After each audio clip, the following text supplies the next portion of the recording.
primeiro domingo do ano, sempre há expectativas quando começa-se um ano a respeito de como será. Nós sabemos que muda-se muito pouco, a não ser um calendário, mas é interessante que o começo do ano é uma oportunidade de você repensar projetos, repensar uma nova etapa na tua vida. Alguns prometeram fazer dieta logo depois do dia 1º do ano, né? Prometeram que vão emagrecer. Quero te dizer, se não fechar a boca, não cortar muitos carboidratos e açúcares e por aí vai, você não vai conseguir emagrecer. Então não adianta somente ter boas intenções. Como alguns dizem, de boas intenções o inferno está cheio. Então é necessário atitudes. Acabei de receber uma mensagem de meu irmão, estou muito chateado. Um casal que se separou, está indo embora de casa, acabou de me ligar dizendo isso. Então nós vemos momentos na nossa vida que, por mais que nós queiramos novas etapas, coisas melhores, o que nós precisamos é justamente o que cantamos nesta música. Nós precisamos de curar circunstâncias. E talvez nós comecemos o ano aqui com famílias doentes, relacionamentos conjugais doentes, relacionamentos de pais e filhos doentes, relacionamento de membros de igreja doentes na relação com a sua igreja, com os seus pastores, doenças de tantas formas e de tantas maneiras. Há um texto que está em 1 Reis, que eu quero falar desse personagem tanto hoje como domingo que vem. Não vai dar para explorar todo esse assunto hoje, mas quando você vai em 1 Reis, capítulo número 13, nós vivemos um momento ímpar na história do povo de Israel. O povo de Israel havia saído do Egito, e Deus havia levado o povo de Israel para o Egito com a família de Jacó, para que ali constituísse uma nação.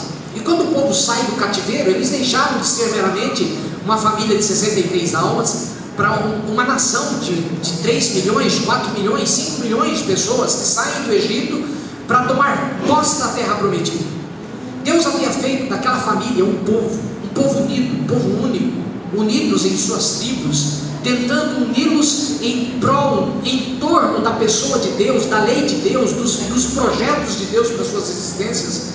E eles vão para a terra prometida, e daí tem toda aquela peregrinação, aquela conquista, e passados muitos anos daquela saída do povo de Israel do Egito, Israel enfrenta um momento de crise, uma crise nunca antes vista.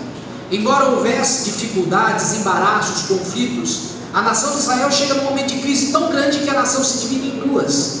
Se divide entre o reino de Israel e o reino de Judá, o reino do norte e o reino do sul. O reino de Israel, que havia sido uma monarquia unida até o rei Salomão, quando chega no final da vida do rei Salomão, ele dá lugar a seu filho Roboão. Roboão se revolta, Roboão não ouve o bom senso, e ele faz com que haja um cisma, por causa, não somente por suas atitudes, mas por causa daquilo que o seu próprio pai Salomão havia semeado durante o seu reinado, transgredindo, desobedecendo, se voltando contra Deus. E Deus diz: eu vou tirar o trono da casa de Davi, vou dividir a nação em dois, por causa dessa condição. É interessante que Deus dá oportunidade a um homem chamado Jeroboão, que era um estranho, não tinha pedigree, não era da nobreza, era um funcionário, era um construtor de bom nome, de boa aparência, era um construtor digamos assim, de confiança. E Jeroboão é perseguido por Salomão, mas Jeroboão, logo após a morte de Salomão e após os desatinos de Roboão, que era filho de Salomão, ele volta, e as 10 tribos de Israel vão atrás de Jeroboão. Deus diz a Jeroboão: Jeroboão, se você me honrar, se você for fiel, eu farei da tua descendência uma descendência tão nobre, tão grande como foi a descendência de Davi, e ela estará para sempre na minha presença. Mas sabe qual é o primeiro ato de Jeroboão? Jeroboão, com medo de que o povo se debandasse para a nação de Judá, que era mais rica, que era mais próspera, que era mais forte, e onde tinha o centro da adoração, que era o templo de Jerusalém, construído por Salomão, ele resolve fazer um culto novo. Ele cria um culto novo, ele cria uma forma nova de se adorar a Deus, e ele então constrói bezerros de ouro, e coloca tanto em Betel como coloca em Samaria, e diz para o povo: estes são os deuses que nos tiraram do Egito. Esses são os deuses que nos conduziram até aqui. E começa um novo culto, com novos sacerdotes, com novas regras, com novas normas. E nisso Deus levanta um homem anônimo, um homem que não tem nome. E este homem chega somente como profeta. Em outro momento ele é chamado como profeta jovem. E ele profetiza contra Jeroboão. E o capítulo 13 diz justamente isso. Eis que por ordem do Senhor, veio de Judá a Betel um homem de Deus. Veio a Jeroboão, estava junto ao altar para queimar incenso. Clamou o profeta contra o altar, por ordem do Senhor, e disse: altar, altar, assim diz o Senhor, eis que um filho nascerá à casa de Davi, cujo nome será Josias, o qual sacrificará sobre ti os sacerdotes dos altares, dos altos, que queimam sobre si incenso. Ou seja, esses sacerdotes que hoje estão oficiando este culto, diante deste altar, diante deste bezerro, se levantará um homem chamado Josias, descendente de Davi, que vai matar os sacerdotes, e vai acabar com este culto, e vai queimar os seus ossos sobre este altar. É interessante que esta palavra vem no momento em que a nação precisa de cura. E sabe o que significa Josias? Curado por Jeová. O nome Josias significa curado por Jeová. É interessante que nos momentos de crise, irmãos, Deus nunca está contra nós, independente dos pecados, das falhas, dos desatinos, até do nosso culto, que pode até se deteriorar e se tornar um culto falso. Deus ainda continuará investindo em nós e mandando homens de Deus, palavra de Deus, dizendo a vocês, dizendo a mim: é tempo de se levantar na sua vida um momento de cura, de restauração.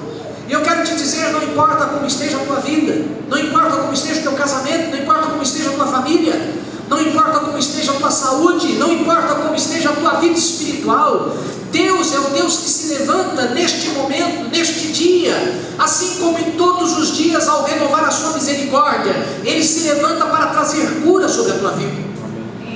Deus tem cura para o teu casamento, Deus tem cura para a tua família, Deus tem cura para o teu futuro, Deus tem cura para a tua alma, Deus tem cura. E é interessante que depois de Jeroboão, esta profecia vai se cumprir aproximadamente 300 anos depois. Se passa 300 anos, ou seja, são 300 anos em que Deus vai estar falando com aquele povo, cuidando daquele povo, zelando daquele povo. E aquele povo por 300 anos estará fechando os ouvidos para Deus, voltando as costas para Deus, desprezando o conselho de Deus, até que Deus cumpra a sua palavra. Deus levanta Josias. Para isso eu te convido a abrir agora, lá no segundo livro de Reis, capítulo 22, que é quando começa a história desse homem. Na verdade a história dele começa com um menino. E é interessante hoje como nós tentamos trazer pouca responsabilidade. Isso é uma falha dos pais. Viu, papai e mamãe? Crie no coração dos seus filhos um espírito de responsabilidade. Os seus filhos devem ser responsáveis em casa por atividades domésticas, limpeza, comida, zelo. Mãe que pega as meias jogadas nos cantos, cueca e outras coisas jogadas, porque o filho vai jogando no meio da casa enquanto entra em casa. Esta mãe está criando um homem desajustado, que terá um problema sério quando se casar e quando for estabelecer uma família, porque ele não terá regras. Mãe e pai, a função de criar regras e valores no coração dos filhos é tua. Deus não mandará um anjo dos céus. E você pode falar: não, mas meu filho é muito novo, meu filho é muito pequeno, minha filha é muito pequena, ele ainda não tem condições, ele ainda não tem maturidade, ainda não tem possibilidades. Quero te dizer, o homem, quando investido nele desde tenra idade, nós criamos nele um caráter que mesmo quando for velho, ele não se esquecerá dos valores que foram implantados no coração dele quando era pequeno. E muitos pais têm os filhos que têm em situações adversas porque não plantaram no coração dos seus filhos os valores e os princípios que deveriam fazê-los desde tenra idade. E Josias é um exemplo disso. Quando chegamos no capítulo 22, veja que curiosidade: tinha Josias 8 anos de idade quando começou a reinar, e reinou 31 anos, reinou em Jerusalém. Sua mãe se chamava Gedida e era filha de Adaías e de Boscate. Fez ele o que era reto perante o Senhor, andou em todo o caminho do seu pai Davi, esquerda. Daí você pode falar, mas espera, esta criança já tinha valores de Deus? Esta criança de 8 anos de idade já tinha princípios de Deus? Bem, certamente ele não aprendeu com o seu pai. Se você voltar a alguns versículos, veja o que diz o verso número 20 do capítulo 21. Havia um rei chamado Amon, que era o pai de Josias, e o verso 20 diz que ele fez o que era mal perante o Senhor, como fizera Manassés seu pai, andou em todo o caminho que andara seu pai, serviu aos ídolos a que ele servira, e os adorou. Assim o pai de Josias abandonou ele o Senhor, Deus de seus pais, e não andou no caminho do Senhor. Josias, com 8 anos de idade, ele propôs no coração deles: eu quero servir a Deus. Meu pai não serviu a Deus, meu pai não honrou a Deus, mas eu vou honrar a Deus. E um conselho: pai, quando teu filho estiver na igreja, tira o celular dele, viu? Porque a igreja não é lugar de filho estar atento no celular. Igreja é um lugar onde os pais antigamente ensinavam os filhos a orar, a respeitar a palavra de Deus e participar do culto, e não ficar jogando e distraindo como falando. O que acontece no púlpito não é importante nem relevante, porque indiretamente esta mensagem que está dando para o teu filho. Você chega na igreja, o que acontece aqui é algo sério, é algo relevante para a vida eterna dele, não é somente para um futuro pedagógico, mas para a eternidade. Então aprenda a educar seus filhos, que na casa de Deus não é lugar de joguinho, não é lugar de distração no celular, mas é lugar onde ele deve aprender a se relacionar com Deus, a participar do culto, adorar a Deus, levantar as mãos, servir a Deus, cantar, orar, buscar a Deus. Só um adendozinho, desculpe, mas a gente vai falar um pouquinho sobre família nesses cultos de domingo. Acho que a gente precisa resgatar, dentro das situações que o pastor Roberto, a gente conversou ainda essa semana, né, pastor Roberto, pastor João Rosa, nós precisamos resgatar alguns valores familiares, porque a igreja está em crise familiar. Há muitas famílias em crise na igreja. Não estou falando do mundo, o mundo nem se fala, mas na igreja, porque faltam conselhos. Então ensine teu filho, porque depois chegar lá, não sei porque meu filho não ora, não sei porque meu filho não lê a Bíblia, não sei porque meu filho não busca Deus. Ele não faz isso porque ele não aprendeu com você.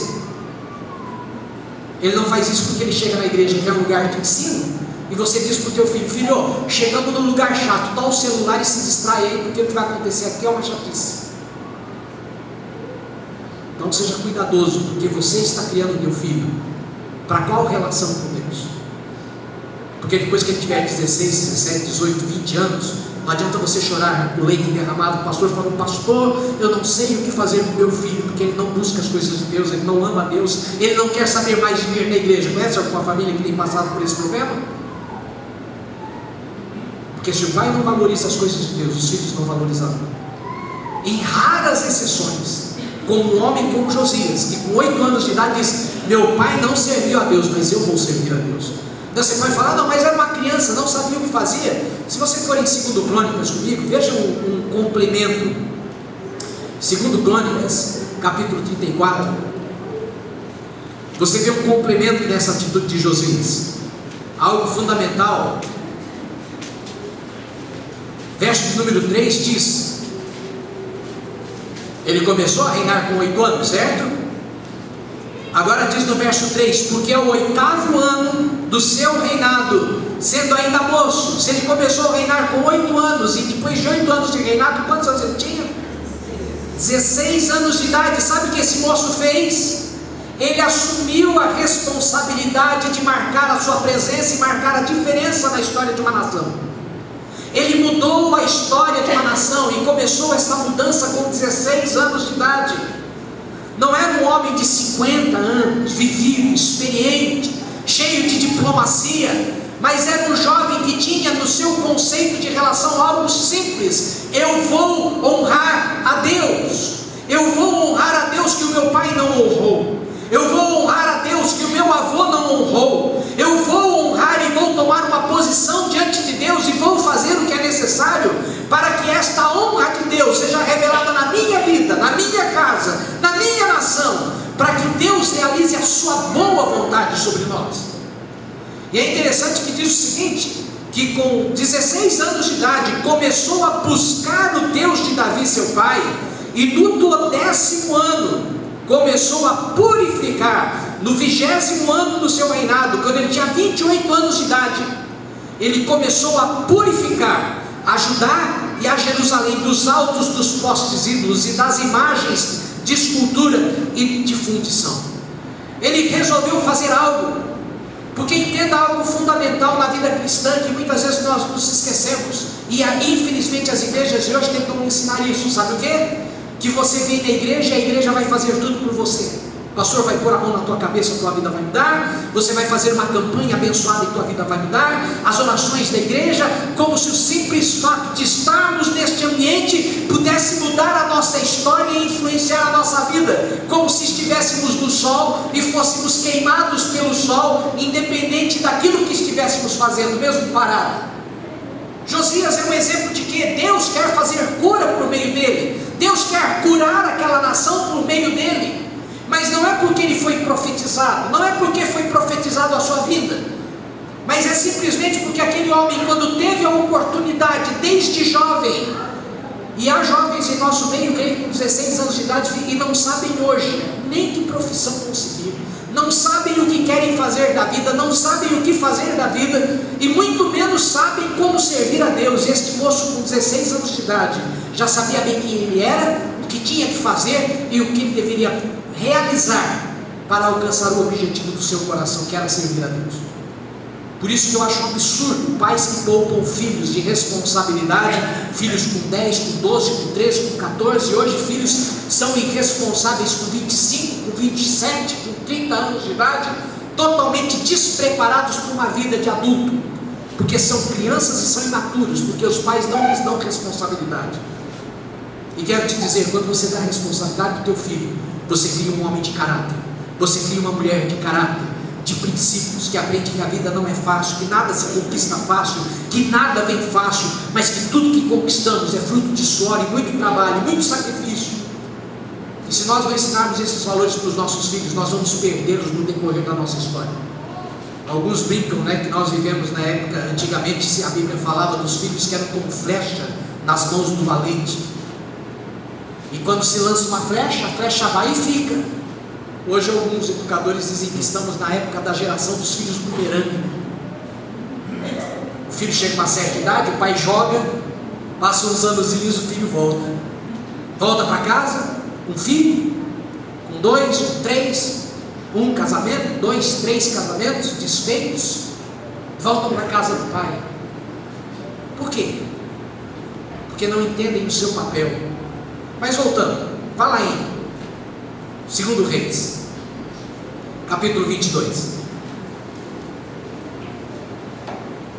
Eu gosto muito da Bíblia, porque a Bíblia ela nos dá conceito, mas ela também nos dá roteiros. E eu quero trazer hoje para você um roteiro daquilo que você pode fazer na tua vida para ter cura. Você quer cura na tua vida? Eu posso orar por você. Os pastores podem orar por você por cura. Mas a tua vida só será curada quando você tiver coragem de tomar atitudes que mudem a sua história, que façam diferença na tua vida, por meio das tuas escolhas e decisões que você vai tomar.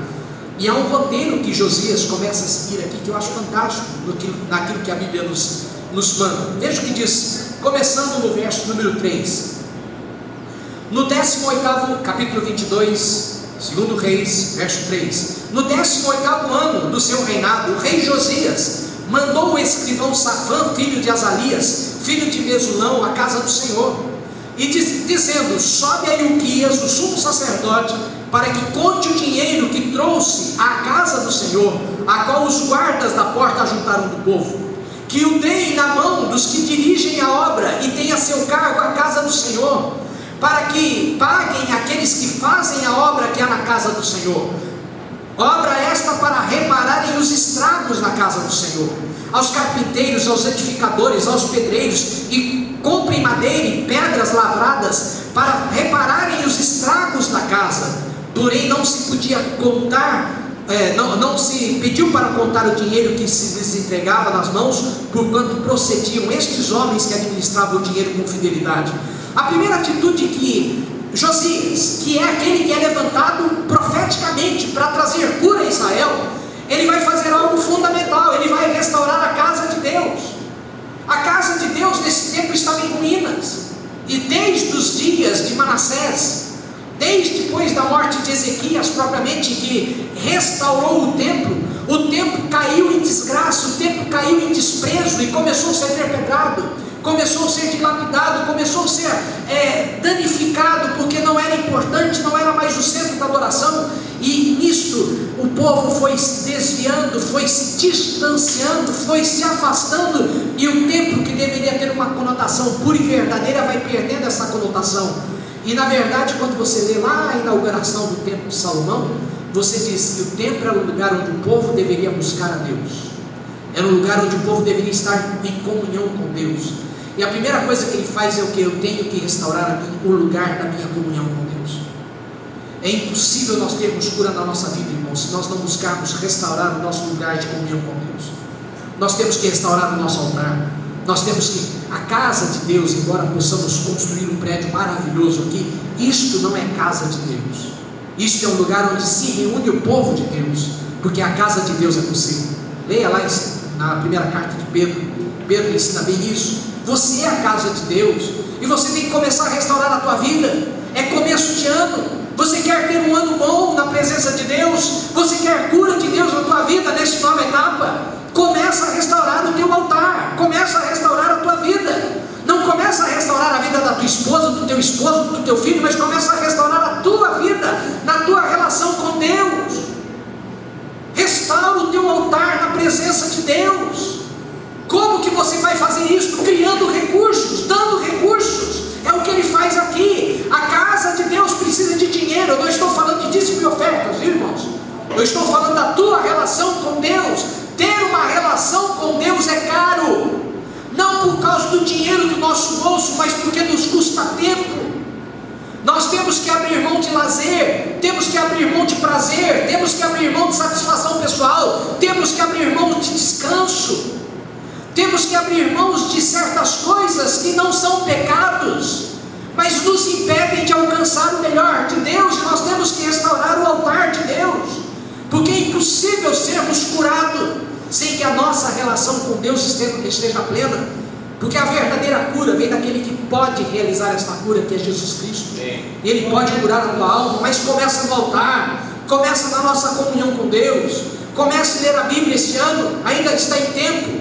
Façam algo de leitura da Bíblia todos os dias, leia a Bíblia todos os dias, se comprometa a ler a Bíblia todos os dias, se comprometa a orar todos os dias, se comprometa a estar com as pessoas que você ama, compartilhando a palavra de Deus. Faça da tua casa não somente um lugar de distração, mas um lugar onde a palavra de Deus esteja o tempo todo no meio, e onde você encontre meios e formas de compartilhar com a tua esposa, com o teu filho, com os teus filhos, com o teu marido, um pouco daquilo que Deus tem te revelado. Construa, invista, porque relação com Deus se constrói com sacrifício, se constrói com renúncia, se constrói com trabalho. Relação com Deus sai caro, e não estou falando de dinheiro, entendem isso? Este é o roteiro que Josias começa a seguir. Eu quero que vocês enviem recursos para restaurar o templo, porque se eu quero restaurar o culto, eu tenho que restaurar o lugar de culto. Se eu quero restaurar a minha comunhão com Deus, eu tenho que restaurar o meu lugar de culto, que é o meu coração. Não é chegar na minha casa. Eu me lembro que a primeira casa que eu aluguei depois de casado, foi engraçado que faltavam 2 dias para o casamento, eu não tinha casa para morar ainda. Daí chegou uma casa, e daí a pessoa me levou e mostrou e falou: olha, que legal essa casa aqui é de um padre, e o padre está alugando. Eu aluguei a casa, né? Consegui alugar a casa, e a pessoa chegou para mim e falou: olha, e se você quiser gastar tempo com as suas preces, com as suas orações, tem até um quartinho que o padre tinha feito para oratório. Eu falei: curioso, uma pessoa, ela fez um católico, padre, fez um quartinho na casa dele, que era o lugar de oração dele. Era um cubículozinho que cabia ele de joelho, buscando a Deus. Eu achei fantástico isso. Foi interessante que Deus me deu esta primeira morada como sendo um lugar assim: olha, eu estou te dando uma casa nova. E ainda, por ironia, como que Deus brincando com a gente, falou: olha, você quer ter um bom casamento, quer ter uma boa família, quer ter um bom futuro? Eu já estou preparando na tua primeira casa um quartinho de oração. Foi preparado por um padre, mas é você que vai usar.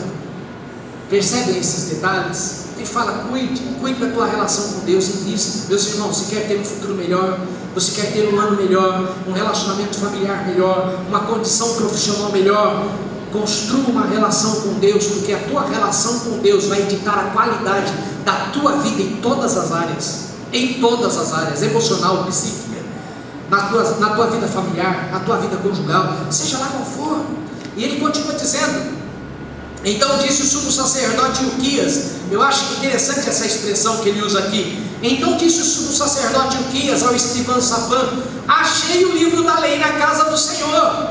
Irmão, se eu chegar para você e falar: irmãos, encontrei uma Bíblia na igreja, o que tem de diferente isso? O que tem de surpreendente nisso? Se você chegar ali no balcão, tem um monte de Bíblia esquecida, tem um monte de crente esquecido.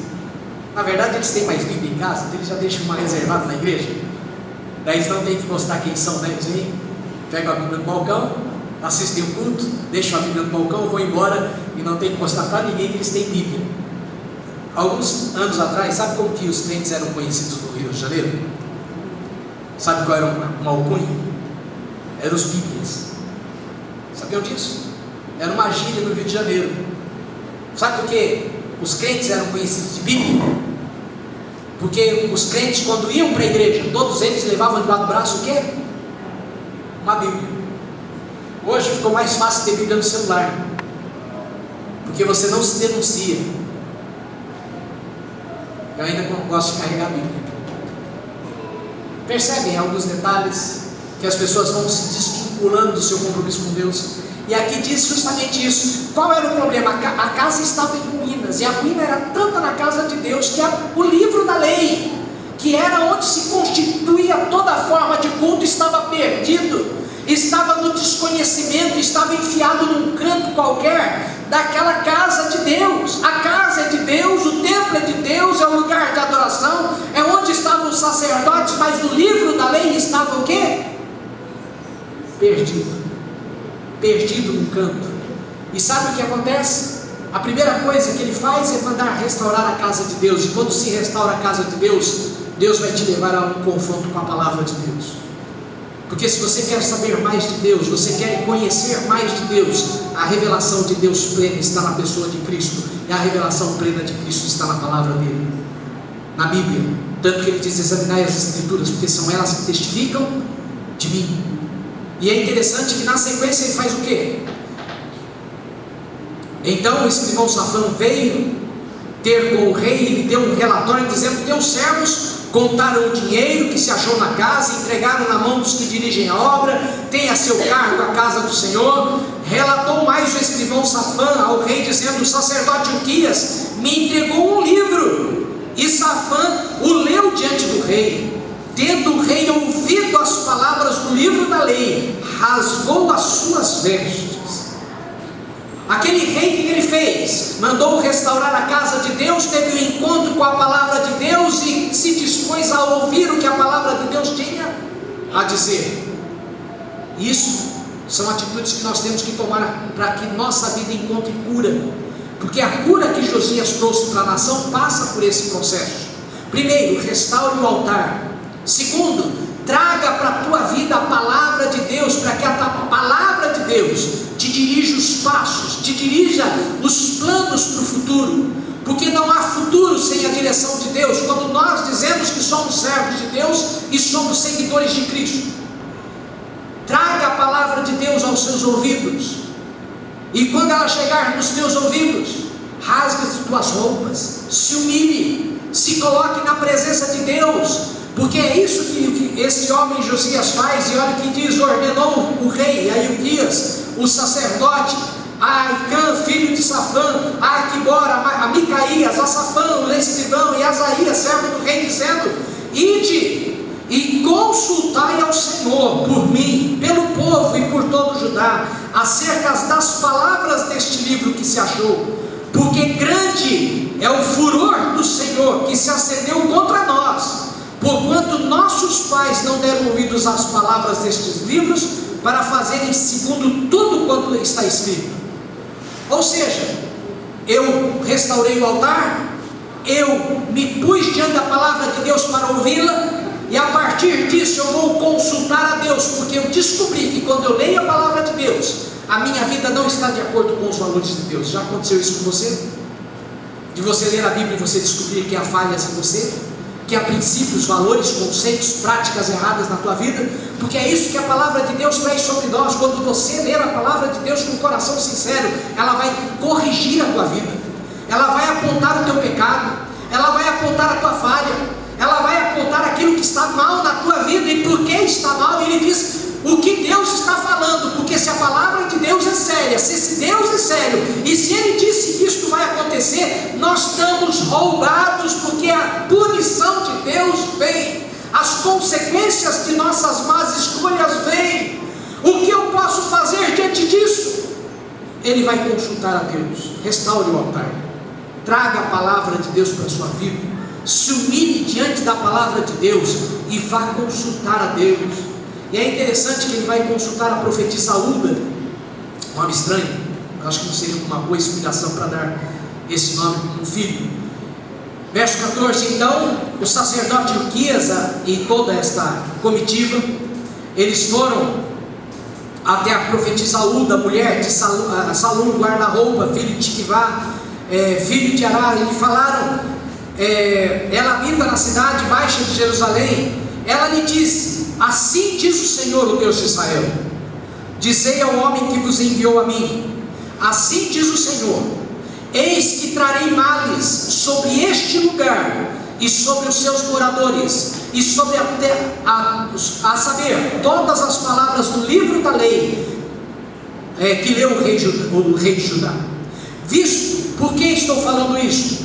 Visto que me deixaram e queimaram incenso a outros deuses, para me provocarem a ira com todas as suas obras das suas mãos, o meu furor se acendeu contra este lugar, contra o templo, contra Jerusalém, contra a nação e contra o povo, e o furor da minha ira não se apagará.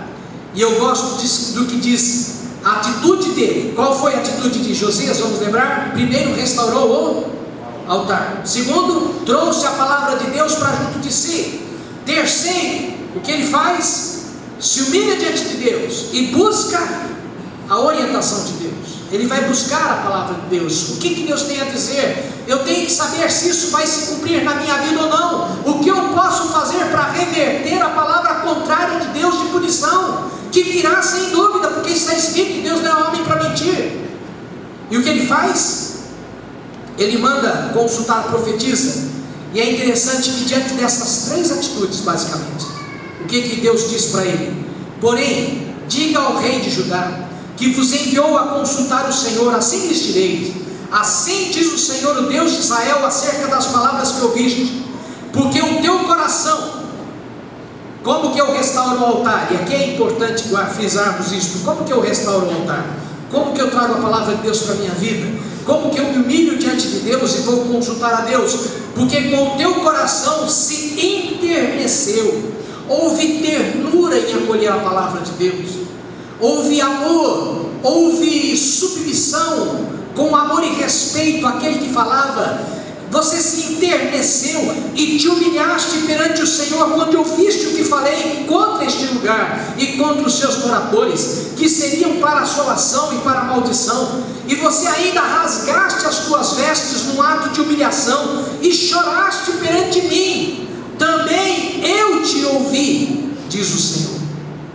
Eu te ouvi. Eu te ouvi por quê? Porque você está seguindo um roteiro que agrada o meu coração, um roteiro de mudança, um roteiro de compromisso, um roteiro de atitudes que não ficam somente no ouvir, vir à igreja e voltar para casa sem fazer nada, mas assumir posturas diante de desafios que nós devemos tomar para as nossas vidas e tentar mudar as condições da nossa vida. O que eu posso fazer para mudar? E ele diz, porque você tomou estas atitudes, Deus te ouviu, pelo que eis que eu te reunirei com os teus pais, e tu serás recolhidos em paz à tua sepultura, e os teus olhos não verão todo o mal que hei de trazer a este lugar. Então levaram eles ao rei esta resposta. Percebe o que Deus disse? Eu me agradei tanto da tua postura, Josias, aquele sobre por qual virá a cura de Israel, que eu vou poupar a tua vida, eu vou poupar o teu filho, eu vou poupar a tua casa, e eu vou poupar esta nação nos teus dias, porque você fez aquilo que agradou o meu coração. E muitas vezes, sabe por que a nossa vida vai de mal a pior?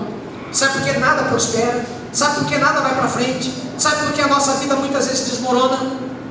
Porque nós estamos indo pelo caminho contrário de Josias. Deixamos o altar ruído, deixamos a Bíblia, a palavra de Deus, esquecida num canto de nossas casas, quando não é aquele crente supersticioso que deixa a Bíblia aberta no Salmo 91, na estante da sua casa, que se for virar a página ela quebra, de tão seca e ressecada que ela está, porque a Bíblia não é manuseada e lida. Não busca Deus, não busca conselho. Deus tem levantado nesta igreja homens com sabedoria, com graça, pastores, que você pode procurar a qualquer hora. Você pode ligar para o pastor Leandro Roger, você pode ligar para o pastor Roberto, para o pastor Eloy, para o pastor Alessandro, para mim, pastor João Rosa. Todos nós estamos à disposição de vocês. Busque conselho, busque ajuda, seja humilde, não seja arrogante dizendo eu não preciso de ninguém. Todos nós precisamos de ajuda em algum momento da nossa vida. Nós precisamos de ajuda uns dos outros. E Josias toma essas atitudes, e por meio destas atitudes, entendam, ele muda a sorte de uma nação inteira. Percebem que não são atos políticos, não são atos de guerra, não são alianças diplomáticas. Ele muda a história de uma nação, porque ele muda a sua relação com Deus. Entendem o poder destas atitudes? Alguns que dizem há poder em tuas palavras. Eu não creio nessa mentira do diabo. Há poder nas tuas atitudes. Porque se você só viver falando que a tua vida vai ficar melhor, que a tua vida será melhor, e ficar profetizando, dizendo, mas não tomar atitude nenhuma mudança virá sobre a tua vida.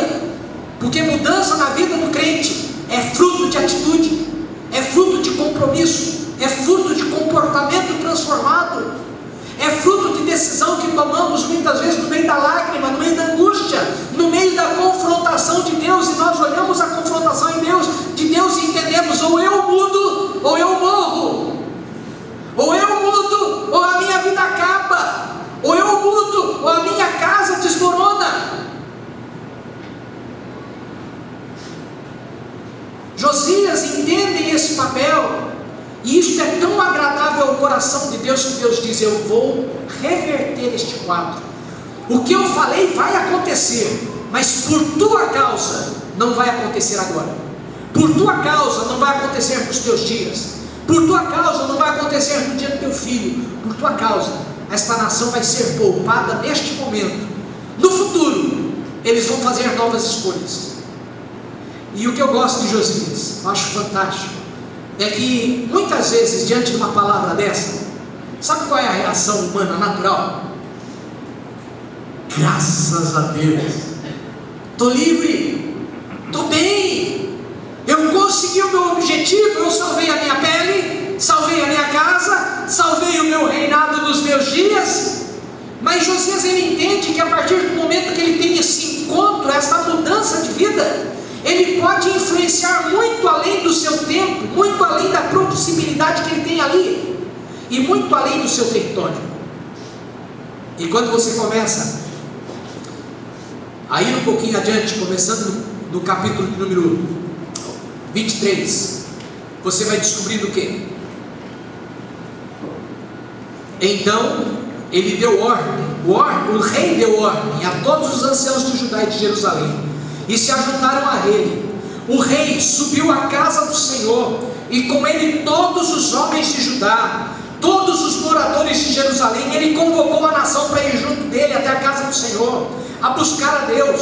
Ele convocou os sacerdotes, os profetas e todo o povo, desde o menor até o maior, e leu diante de todos a palavra do livro da aliança que foi encontrado na casa do Senhor. Ou seja, primeiro ponto que ele faz a partir da escolha de mudança: eu não posso guardar o que Deus fez na minha vida somente para mim, eu tenho que compartilhar com os outros. É impossível na vida de um verdadeiro crente, de um verdadeiro cristão, de alguém que teve um encontro transformador com Deus, reter aquilo que Deus fez na sua vida somente para Ele. Ele vai ter uma paixão profunda de compartilhar a sua fé e a experiência de Deus na sua vida, porque ele sabe que se ele levar essa experiência a outros, o mesmo livramento, a mesma salvação que ele experimentou, serão alcançados pelos outros. E ele leva toda a nação a este compromisso, a ouvir a palavra de Deus. E aí continua: o rei se pôs em pé junto à coluna e fez aliança ante o Senhor, na presença do Senhor, para o seguirem, guardarem os seus mandamentos e os seus testemunhos e os seus estatutos de todo o coração, de toda a alma, cumprindo as palavras desta aliança que estava escrita naquele livro. E todo o povo anuiu com esta aliança. Ele levou uma nação inteira a um momento de transformação, a uma nova aliança com Deus. E é interessante que talvez um dos versículos que melhor defina as escolhas de Josias está no verso número 25 do capítulo de número 23. Antes dele não houve rei que fosse semelhante, que se convertesse ao Senhor de todo o seu coração e de toda a sua alma e de todas as suas forças, segundo tudo quanto a lei de Moisés. Depois dele nunca se levantou outro igual. Esse é o testemunho que conta um resumo da obra de Deus na vida de Josias. Ele se converteu a Deus de todo o seu coração, de toda a sua alma, a ponto de que nunca antes, nem Davi, nem Salomão, nem Ezequias, os grandes reis, nem Asa, nem Uzias, grandes reis, nenhum se comparou a Josias, porque Josias entendeu que o seu papel era ser um instrumento de Deus na sua geração, para mudar o contexto da história de um povo. Ele não estava ali de enfeite, ele não estava ali de adorno, ele não estava ali forçado por uma circunstância, mas ele viu na circunstância a qual foi colocado como rei, assumir o papel que Deus tinha reservado para ele, e ele fez com que houvesse uma transformação naquela nação. Domingo que vem nós vamos continuar essa história, não dá para terminar aqui, porque nós vamos ver que há outras atitudes a serem tomadas, atitudes que Josias toma, que hoje o tempo já nos é escasso. É uma introdução. Domingo que vem nós terminamos, porque nós devemos entender que em toda a jornada do cristão há obstáculos, e obstáculos que, se não forem administrados, podem se tornar fatais, e nós vamos trabalhar em cima disso. Quais foram os obstáculos, as vitórias, os conflitos, as lutas que ele enfrentou para alcançar tudo isso. Deu para entender no primeiro plano a necessidade pessoal, que é isso que eu quis trazer para vocês hoje, a necessidade pessoal. É necessário que você restaure, para que haja cura na tua vida, na tua casa. É necessário que você restaure a tua comunhão, o teu altar com Deus. É necessário que você traga para a tua vida novamente a palavra de Deus. É necessário que diante desta palavra você se humilhe e consulte a Deus, para saber o que Deus tem para você. E certamente, se você tiver o coração sincero diante de Deus, como foi o de Josias, Deus trará cura sobre a tua vida. Amém.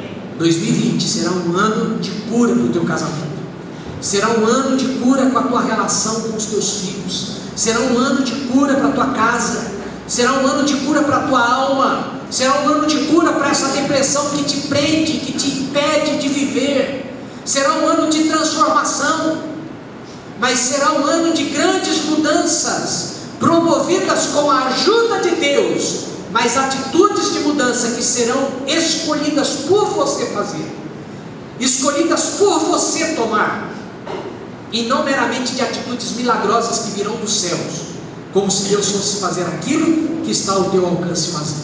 Guarde uma lição simples: Deus é o Deus que lida no sobrenatural, no natural cuidamos nós. Naquilo que cabe a você fazer, Deus não fará. Naquilo que Deus espera que você faça, Deus não fará.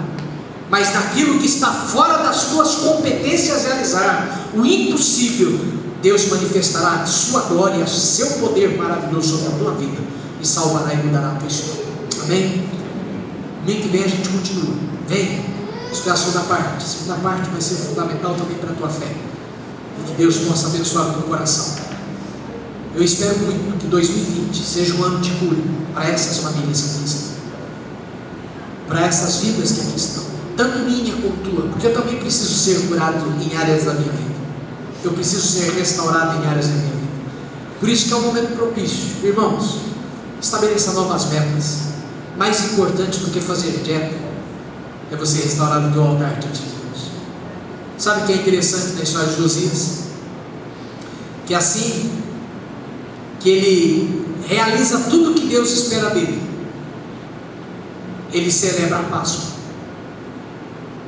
Ele celebra a Páscoa. Ele convida aquela nação a celebrar a Páscoa. A Páscoa que simbolizava a libertação do povo de Israel do Egito. Ele celebra. É interessante que quando você chega em Crônicas, a celebração da Páscoa, você encontra uma frase muito curiosa. Se você for no capítulo 35,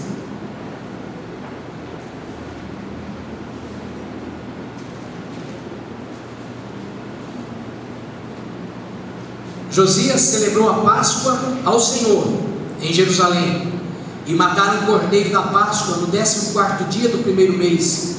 Estabeleceu os sacerdotes nos seus cargos, animou a servirem a casa do Senhor. Disse aos levitas que ensinassem a todo Israel que estavam consagrados ao Senhor, porque a arca sagrada na casa, onde a arca sagrada na casa que edificou Salomão, filho de Davi, rei de Israel. Já não tereis esta carga nos ombros, servi pois ao Senhor, vosso Deus, e ao seu povo Israel. Preparai-vos segundo as vossas famílias. E aqui ele vai dando todas as orientações.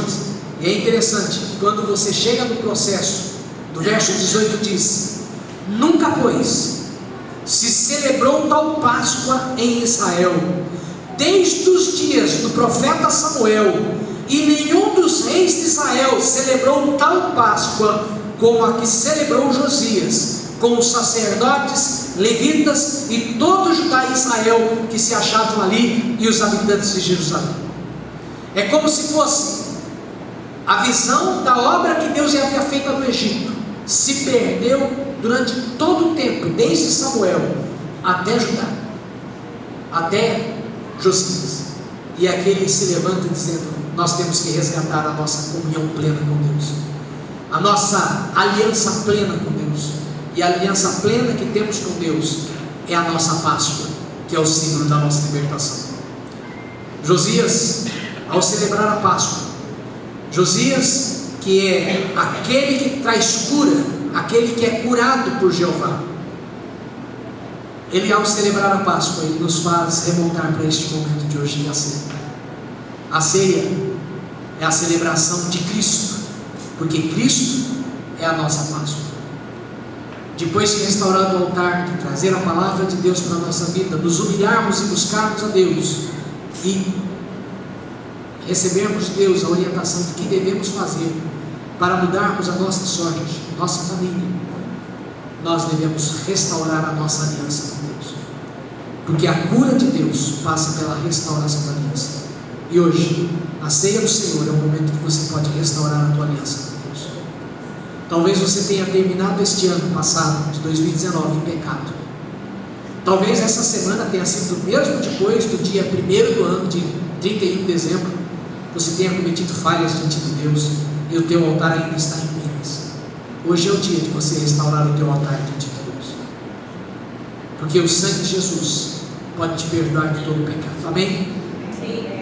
Ele pode restaurar a tua vida. Hoje esta ceia pode ser o marco deste novo ciclo de vitória de Deus na tua vida, mas depende de você. Por isso, use essa oportunidade, que certamente Deus está neste lugar para ouvir a tua oração, ouvir o teu clamor e se levantar para te salvar e te conduzir a uma nova etapa na tua vida. Amém? Pastor Eloy.